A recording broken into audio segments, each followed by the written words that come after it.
72 hours. That is the number security researchers are quietly whispering about in closed-door briefings from Washington to Zurich. Not 72 years, not 72 months, but 72 hours for a machine to unravel the mathematical lock that protects almost everything you have ever typed into a screen. Your bank balance, your medical records, your private messages, the deeds to your house, the passwords to your crypto wallet, all of it sits behind a wall built on a simple idea that some math problems are too hard for a normal computer to solve in a human lifetime.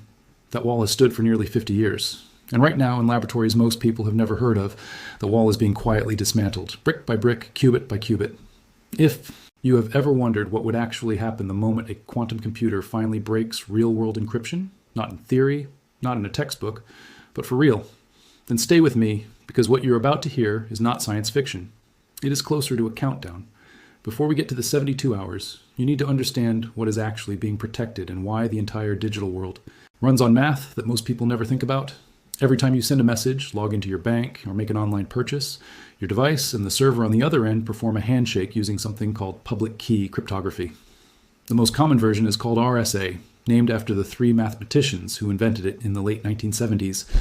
RSA works because multiplying two enormous prime numbers together is fast and easy for a computer, but taking that giant result and working backward to find the original two primes is so mathematically brutal that even the fastest supercomputers on Earth would need longer than the age of the universe to do it by brute force. That imbalance, easy to lock, nearly impossible to pick, is the entire foundation of digital trust. Your bank does not need a vault door if the lock itself cannot be broken. For decades, that assumption was safe, because classical computers simply do not have the raw architecture to attack that kind of math efficiently. But in 1994, a mathematician named Peter Shor discovered something that quietly terrified the cryptography world. He proved that a sufficiently powerful quantum computer, one that uses qubits instead of ordinary bits, could theoretically factor those enormous numbers exponentially faster than any classical machine ever could. For years, this stayed a theoretical curiosity, because building a quantum computer with enough stable qubits to actually run Shor's algorithm on a real encryption key seemed decades away, maybe even impossible. That comfortable distance is exactly what has started collapsing in the last 18 months, and it is why the term Q-Day has suddenly jumped from academic papers into boardrooms, intelligence briefings, and now into the headlines. Q-Day is the informal name for the moment a quantum computer becomes powerful enough to break the encryption that protects the modern internet. Nobody knows the exact date it will happen, and that uncertainty is part of what makes this so unsettling. For years, most experts placed Q-Day somewhere in the distant future, 20 years out, maybe more, comfortably beyond the planning horizon of most companies and governments. That timeline has been getting shorter every single year, and in 2026 it collapsed dramatically. Google publicly warned that advanced quantum computers could be capable of breaching conventional encrypted systems as early as 2029, a projection that caught much of the cybersecurity industry completely off guard. This was not a fringe blog post or a speculative headline. This was one of the largest technology companies on the planet, with some of the deepest quantum computing research in the world, putting a real number on the calendar. To understand why that warning landed so hard, you need to look at what happened inside the research itself. A quantum physicist named Craig Gidney, working with researchers from Google and Sweden's KTH Royal Institute of Technology, published findings showing that the number of qubits needed to crack a standard 2048-bit RSA key had dropped from an earlier estimate of roughly 1 billion all the way down to around 20 million, and that the actual cracking process, once the machine existed, could be done in about 8 hours. Just months later, in 2026, that number fell again. New papers pushed the qubit requirement below 1 million, with some newer architectures suggesting the threshold could realistically sit closer to 100,000 qubits for certain attacks. In under 12 months, 3 separate research papers rewrote the timeline for what experts now call the most significant shift in quantum threat assessment since Shor first published his algorithm back in 1994. It also helps to understand what a qubit actually is, because the word gets thrown around constantly without much explanation. A normal computer bit can only ever be a 0 or a 1, a simple on or off switch. A qubit, thanks to strange quantum properties, like superposition, can effectively exist as a mix of both states at once. And when you like many qubits together through something called entanglement, the computational power does not just add up, it multiplies in ways that classical computers simply cannot replicate. This is why adding qubits to a quantum machine is nothing like adding cores to a normal processor. The scaling is exponential rather than linear, which is exactly why a relatively modest jump in qubit count can translate into a massive jump in cracking capability. The catch, and it is a significant one, is that qubits are notoriously unstable. They are extremely sensitive to heat, vibration, and electromagnetic interference, and even the slightest disturbance can cause a phenomenon called decoherence, where the qubit loses its quantum state entirely and the calculation falls apart. This is why today's most advanced quantum machines, built by companies like IBM, Google, IonQ, and D-Wave, have to be cooled to temperatures colder than deep space, often just a fraction of a degree above absolute zero, inside massive refrigeration chambers that look more like science fiction props than practical computing hardware. Building a quantum computer with millions of stable, error-corrected qubits is not simply a matter of scaling up existing hardware. It requires solving some of the hardest engineering problems in modern physics, which is exactly why so many experts were confident, until very recently, that this threat remained decades away. What changed the equation was not a sudden leap in raw hardware. It was a leap in efficiency in the mathematical shortcuts used to run Shor's algorithm itself. Researchers realized they did not need a flawless, error-free quantum computer with 1 billion physical qubits. They needed a smarter algorithm that could achieve the same result with vastly fewer resources by using clever error correction techniques and optimized modular exponentiation methods. That is precisely what Gidney and Akara demonstrated. And it is why their work sent such a shockwave through the cryptography community, because it proved the barrier to Q-Day was never purely a hardware problem. It was also a software and mathematics. Problem and mathematics problems tend to get solved faster than anyone expects once enough brilliant people start working on them in parallel. Now, let that sink in for a second. The qubit requirement to break the encryption protecting your bank account has fallen by roughly 2 orders of magnitude in less than a year of research. That is the kind of curve that used to take a decade to move. Researchers from Caltech and a quantum computing startup calculated that a system with around 10,000 qubits could break the elliptic curve, cryptography protecting Bitcoin and Ethereum wallets, in about 1,000 days. But with roughly 26,000 qubits, that same encryption could theoretically fall in a single day. A separate team estimated that RSA 2048, the encryption standard used by banks and financial institutions worldwide, could require somewhere around 100,000 qubits and roughly 10 days to break in a highly parallelized setup. These are not guesses pulled from a Reddit thread. These are peer-reviewed and preprint calculations from some of the most credible quantum research groups on the planet, and they all point in the exact same direction, downward, fast. So where does 72 hours actually come from? It is not an official government estimate, and no lab has announced a working 72-hour crack of alive. Production key that has not happened yet, at least not publicly. What 72 hours represents is the realistic window that many cryptography researchers now use when modeling what a functioning, cryptographically relevant quantum computer could do once it exists, factoring in current improvements in error correction, qubit stability, and the optimized attack methods, published over just the last year. If today's best theoretical roadmap holds and the qubit count keeps compressing the way it has since early 2025, a 3-day breach window for a single high-value encryption key is no longer considered an exaggerated worst-case scenario inside serious research circles. It is considered a plausible operational estimate. That is the shift that should actually worry you. Not that 72 hours is guaranteed, but that a number this specific and this short is even being taken seriously by people who spent their entire careers insisting quantum decryption was generations away. People who are usually the most cautious voices in the entire field. Now, let's actually walk through what those 72 hours would look like if this happened today, because the sequence itself tells you everything about why this threat is different from anything cybersecurity has dealt with before. In the opening hours, nobody outside a small circle would know anything unusual was happening. A quantum system running Shor's algorithm against a target key does not trigger antivirus software. It does not set off a firewall alert. It does not look like a hack in any traditional sense because from the outside, mathematically speaking, nothing is technically being broken into. The lock is simply being solved. Attackers with early access to this kind of capability would almost certainly not announce themselves. Instead, security researchers widely believe the first moves would be quiet, deliberate, and aimed at the highest value, lowest risk targets first, essentially testing the tool before using it for anything catastrophic. By hour 12 or so, in this modeled scenario, attention would likely turn toward old cryptocurrency wallets, specifically ones from the early years of Bitcoin where public keys were exposed on the blockchain itself rather than hidden behind a hashed address. Researchers have pointed out that an estimated 6.9 million Bitcoin sits in early or reused wallets that are structurally more vulnerable to this exact kind of attack, representing well over $100 billion at current valuations. This is often described as the canary in the coal mine because crypto wallets are uniquely exposed, Compared to traditional banking, their public keys are permanently visible on a public ledger. There is no bank to call, no fraud department, no reversal process, and once effectively gone forever. If a working quantum decryption capability existed and someone wanted to test it quietly for profit before anyone noticed, this is exactly where a rational attacker would start. Moving into the 24 to 48-hour range of this scenario, the modeled activity shifts towards something far more dangerous than stolen cryptocurrency, stockpiled data. For years, intelligence agencies and cyber criminal groups alike have been running what is called a harvest now, decrypt later strategy, quietly stealing enormous volumes of encrypted data with no ability to read it yet, simply storing it and waiting.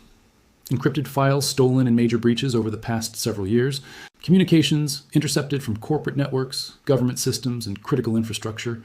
None of it needed to be readable at the time it was stolen, because the plan was always to wait for exactly the kind of quantum breakthrough currently being modeled. Once decryption becomes fast and reliable, years of harvested secrets could become readable almost overnight, turning old, seemingly worthless stolen data into an active weapon. Medical histories, genetic data, classified communications, corporate trade secrets, all of it has a shelf life measured in decades, which makes it exactly the kind of long-lived, high-value target that a harvest now, decrypt later strategy was designed to exploit. One example that keeps coming up in these discussions is the massive SolarWinds breach from several years ago, where attackers compromised widely used network management software and gained access to a staggering number of government agencies and private corporations. Much of the data taken during breaches like that one was encrypted at the time it was stolen, which under normal circumstances would have meant it was effectively worthless without the corresponding decryption key. Under a harvest now, decrypt later model, none of that matters. The encrypted files simply sit in cold storage on some adversary servers, patiently waiting for the day a capable quantum machine can finally unlock them, at which point years-old stolen secrets suddenly become fully readable, current, and dangerously relevant all over again. This is part of why some intelligence officials describe the current moment as a silent countdown that has already been running for years, largely invisible to the public, long before any quantum computer capable of running the attack even exists. There's also a financial market dimension to this story that has been building quietly in the background. As warnings around Q-Day have intensified throughout 2026, investor attention has shifted noticeably toward two very different categories of companies: those building quantum computing hardware itself, and those building the post-quantum security tools designed to defend against it. Cybersecurity firms specializing in quantum, safe migration have seen surging interest from both public markets and government contracts, while established quantum hardware players continue attracting massive rounds of investment as the timeline for a working machine keeps compressing. Analysts covering this space have started describing it as a two-sided gold rush, one side racing to build the machine capable of breaking the world's encryption, the other racing just as urgently to build the shield that stops it, with billions of dollars now flowing into both sides of that same race simultaneously. By the final stretch, somewhere around hour 60 to 72 in this modeled breakdown, researchers describe a scenario where testing shifts toward live financial infrastructure, a probing attempt against a major bank's secure remote access systems, or a controlled intrusion into a corporate virtual private network, the kind of digital tunnel employees use to work remotely and securely. This would not necessarily be a full-scale collapse of the banking system in 72 hours. Most experts studying this scenario are clear that Q-Day would not instantly break the internet or cause total financial chaos overnight. What it would likely trigger instead is something almost more damaging in the long run: a catastrophic and immediate collapse of digital trust. The moment it becomes clear that RSA and elliptic curve cryptography, the two encryption standards protecting nearly everything online, are no longer safe, every system relying on them becomes suspect simultaneously: banks, healthcare providers, government portals, corporate email, all of it at once. Before we go further, if you're finding this breakdown useful, do not forget to like and subscribe. It genuinely helps this channel keep covering stories like this one before they hit the mainstream news cycle. This is why governments have stopped treating this as a distant research curiosity and started treating it as an active national security priority. In 2026, the Global Risk Institute published the 7th edition of its Quantum Threat Timeline report, based on the assessments of 26 leading experts in the field, and its conclusion was blunt: a full-scale, cryptographically relevant quantum computer was considered quite possible within the next 10 years and likely within the next 15. That same report warned that many organizations remained completely unaware of how exposed they actually are. In response, 2026 was formally designated the Year of Quantum Security, a coordinated global initiative backed by the FBI, the National Institute of Standards and Technology, and the Cybersecurity and Infrastructure Security Agency, a signal of just how seriously intelligence and law enforcement communities are now taking this threat. Cloudflare, one of the companies quietly running a massive share of global internet traffic, announced its own internal deadline to reach full post-quantum security readiness. And in June of 2026, the White House signed executive orders explicitly aimed at accelerating quantum technology innovation, while simultaneously preparing federal systems and critical infrastructure for the exact cybersecurity risks we have been describing. It is worth pausing here to address the skeptics, because they exist, and their concerns are not baseless. Whenever a headline claims a quantum computer has cracked real-world encryption, security experts scramble to check the details, and more often than not, the claims fall apart under scrutiny. Chinese researchers made headlines a few years back claiming to have cracked encryption using quantum methods, and the announcement briefly caused panic in cybersecurity and blockchain circles, with experts warning it would completely and utterly destroy the market for encrypted systems if true. But independent researchers quickly picked the claim apart, pointing out that the paper's conclusions did not actually support the dramatic headline, and most in the field concluded it was either exaggerated or effectively a hoax designed to generate attention. That pattern has repeated itself more than once. This matters because it means not every scary quantum headline deserves your full trust, and a healthy amount of skepticism is actually the correct response to most viral claims in this space. But here is the uncomfortable distinction that separates this current wave of warnings from the exaggerated ones of the past. This is not one lab making one unverified claim. This is Google, one of the most credible quantum research organizations on Earth, publishing peer-reviewed methodology and putting an actual date on the calendar. This is the Global Risk Institute surveying dozens of independent experts and arriving at a strikingly similar conclusion. This is the United States government issuing formal executive orders and setting hard migration deadlines. This is Cloudflare, a company whose entire business depends on internet security, quietly moving up its own internal timeline. When that many independent, credible, and frankly competing organizations all start pointing toward the same shrinking window, the responsible move is not to dismiss it as hype. It is to take the modeling seriously, even while remaining appropriately skeptical of any single dramatic headline. So what actually happens now, while Q-Day, whenever it truly arrives, still sits somewhere on the horizon? The good news, and there genuinely is good news here, is that cryptographers have not been sitting idle waiting for disaster. Post-quantum cryptography, meaning encryption specifically designed to resist attacks from quantum computers, already exists and has already been standardized. The National Institute of Standards and Technology has finalized several post-quantum algorithms built specifically to replace RSA and elliptic curve systems, and major companies are already in the process of migrating their infrastructure toward these new standards. The White House's 2026 executive order set a 2030 migration deadline for critical federal systems, and companies like Cloudflare have already moved their own internal target date up in response to the accelerating timeline. This means the danger here is not that a solution does not exist. The danger is entirely about speed. Whether the migration to quantum-safe systems happens faster than quantum computers themselves mature into a real-world threat. To put a bit more detail on what that solution actually looks like, the National Institute of Standards and Technology spent years running an open global competition, inviting cryptographers from around the world to submit and stress-test new algorithms specifically designed to resist quantum attacks. Out of that process came a handful of finalized standards, including a key encapsulation method known as Crystals Kyber and a digital signature scheme known as Crystals Dilithium, both built on mathematical structures involving structured lattices rather than prime factorization, structures that even a fully mature quantum computer struggles to break efficiently. These are not experimental prototypes sitting in a university lab somewhere. They are finalized, published standards that browsers, cloud providers, and government agencies are actively beginning to integrate into their systems right now.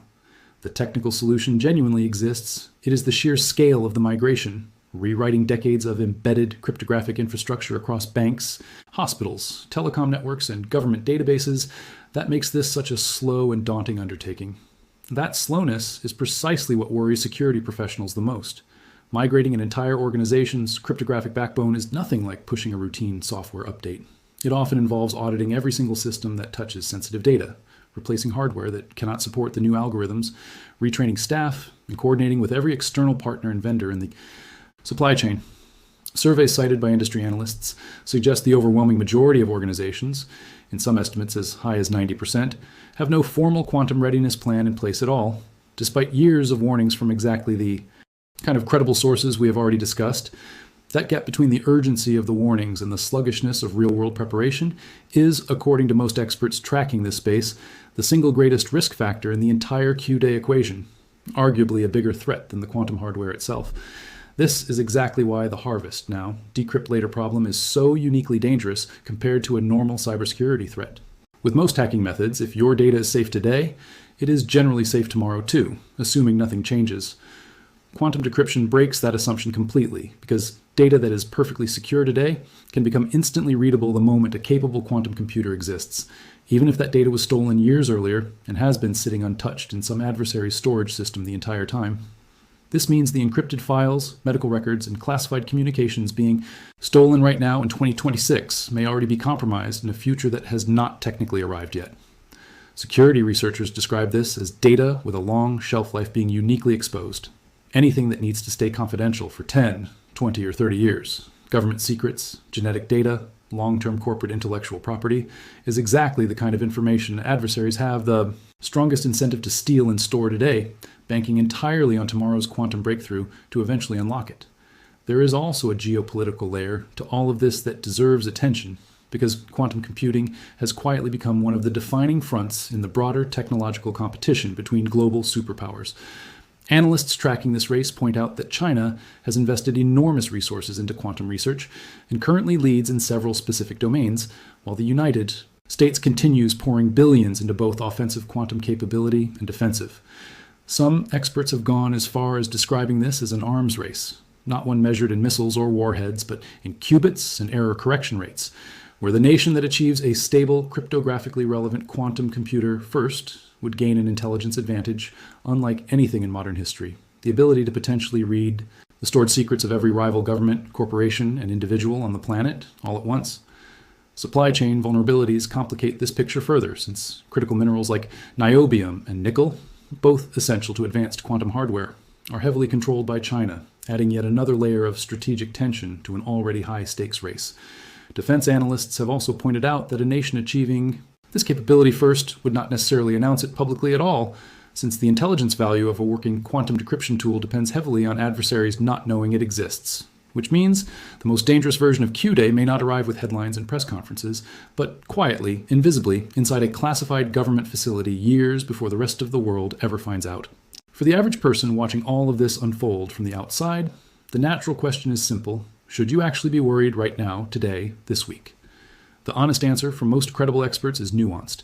Q-Day is not confirmed to be arriving next month, and nothing about your bank account or your email is in immediate danger as you are watching this video. But the direction of the research is undeniable. The qubit thresholds keep dropping, the timelines keep compressing, and the organizations making these warnings are not fringe voices looking for clicks. They are the same institutions that build and secure the infrastructure the entire internet depends on.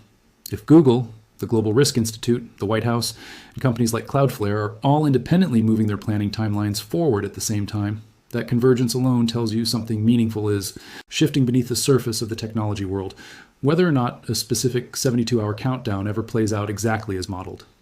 It is fair at this point to ask what, if anything, an ordinary person watching this video can actually do about any of this, since most individuals have no control over how their bank or hospital handles cryptographic infrastructure.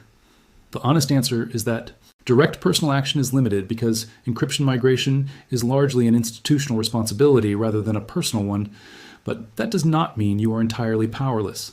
Security researchers generally recommend paying closer attention to which companies and services you trust with your most sensitive, long shelf life information, favoring providers that have publicly committed to post-quantum migration timelines over those that have said nothing at all. For anyone holding significant cryptocurrency, particularly in older wallets where public keys may already be exposed on-chain, moving funds into newer wallet structures designed with quantum resistance in mind is a step some security-conscious holders are already quietly taking. Beyond that, the most useful thing an individual can genuinely do is simply stay informed, because public pressure and awareness have historically been one of the strongest forces pushing slow-moving institutions to prioritize security investments they might otherwise keep delaying indefinitely. It is also worth acknowledging how strange this entire situation is from a historical perspective, because rarely in the history of technology has the world been given such a clear, well-documented multi-year warning before a potential crisis actually arrives. Unlike a sudden natural disaster or an unpredictable market crash, Q-Day is, in a very real sense, being narrated to us in real time by the very people building the technology that will eventually cause it. Every research paper, every executive order, every corporate migration deadline is effectively a public countdown clock, visible to anyone willing to pay attention, and yet most of the world remains almost entirely unaware that any of this is happening at all. That gap between the seriousness of the warning and the size of the public reaction may end up being remembered as one of the strangest characteristics of this entire era, a slow-motion crisis unfolding in plain sight while most of the planet scrolls right past it. There's a broader lesson buried inside this story too, one that extends beyond cryptography and into how society tends to respond to gradual compounding technological risk in general.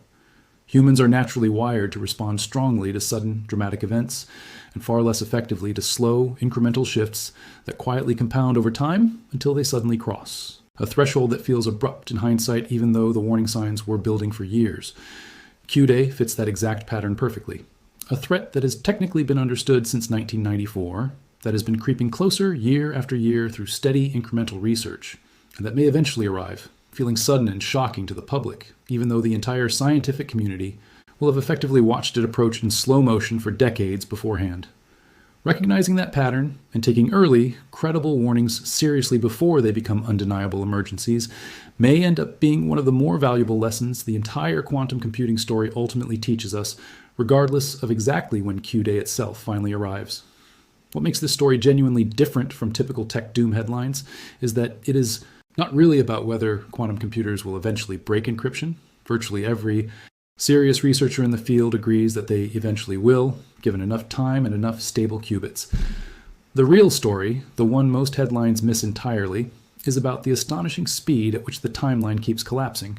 A threat that was comfortably 20 or 30 years away just a few years ago has, through a rapid sequence of independent research breakthroughs, been pulled into a window that some experts now measure in single-digit years, and in worst-case theoretical models in hours rather than years, once the right machine finally exists.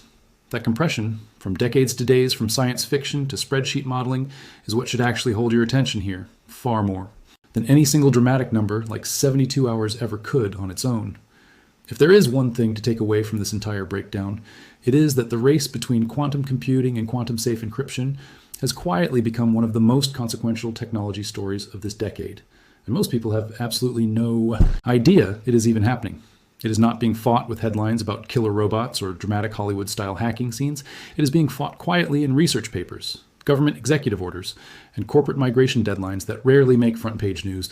But the stakes could not be higher, because encryption is not some abstract technical detail buried in the settings menu of your phone. It is the invisible foundation holding up the entire digital economy, your bank, your hospital, your government, your identity.